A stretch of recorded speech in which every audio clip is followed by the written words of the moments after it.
यह रही 500 शब्दों की एक प्रेरणादायक कहानी ईमानदार दुकानदार पर। ईमानदार दुकानदार। एक छोटे से गांव में हरिओम नाम का एक बुजुर्ग दुकानदार रहता था। उसकी किराने की दुकान बहुत पुरानी थी। लकड़ी की पुरानी अलमारियां, एक पुराना तराजू और कुछ धूल भरे डिब्बे। लेकिन उस दुकान में एक खास बात थी, और वो थी ईमानदारी। हरिओम बचपन से ही ईमानदारी में विश्वास करता था। उसके पिता ने सिखाया था, बेटा, व्यापार पैसा कमाने के लिए नहीं, लोगों का विश्वास कमाने के लिए होता है। पैसा तो आएगा, लेकिन अगर विश्वास चला गया तो सब कुछ चला जाएगा। हरिओम ने यह बात गांठ बांध ली थी। हर सुबह वह सूरज उगने से पहले अपनी दुकान खोलता, साफ सफाई करता और रोज की पूजा करता।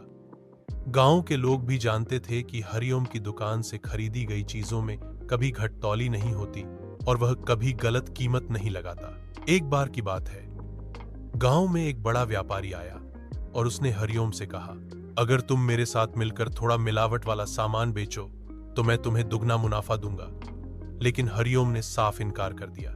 व्यापारी ने कहा, सोच लो, तुम्हारी दुकान बहुत छोटी है। अगर पैसा कमाना है तो थोड़ा झूठ और मिलावट जरूरी है। हरिओम मुस्कुराया और बोला, साहब, मेरी दुकान छोटी हो सकती है, लेकिन मेरे उसूल बहुत बड़े हैं। मैं अपने ग्राहक के विश्वास को कभी नहीं बेच सकता। कुछ समय बाद उस व्यापारी का मिलावटी सामान पकड़ा गया और उसे गांव छोड़कर जाना पड़ा। दूसरी ओर हरिओम की ईमानदारी की चर्चा आसपास के गांवों तक फैल गई। लोग दूर दूर से उसकी दुकान पर सामान लेने आने लगे। उसकी दुकान अब उतनी ही साधारण थी, लेकिन भीड़ ज्यादा थी और मुनाफा भी बढ़ गया था। लेकिन हरिओम ने अपन